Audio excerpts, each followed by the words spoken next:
மாவட்டம் ஆண்டிப்பட்டி அருகே மூல வைகை ஆற்றில் ஏற்பட்ட வெள்ளப்பெருக்கால் தோட்டத்திற்குள் மழை நீர் புகுந்துள்ளது. இதுகுறித்த விவரங்களை செய்தியாளர் பழனிக்குமாரிடம் கேட்கலாம். பழனிக்குமார், விவரங்கள்.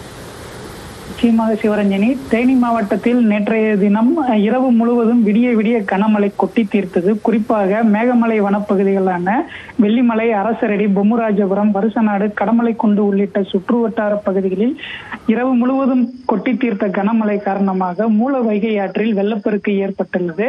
இதன் காரணமாக ஆற்றில் கரவிரண்டு ஓடிய வெள்ள நீர் தேனி வருசநாடு சாலையில் உள்ள பல்வேறு இடங்களில் புகுந்தது. இதனால் அந்த பகுதிகளில் போக்குவரத்து பாதிப்படைந்தது.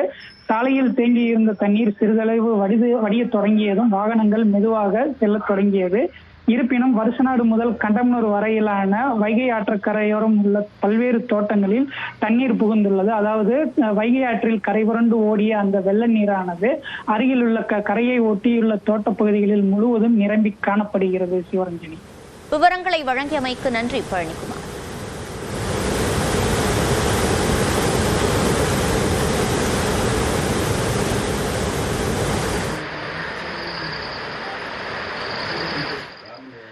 நல்லா புள்ளி வருது.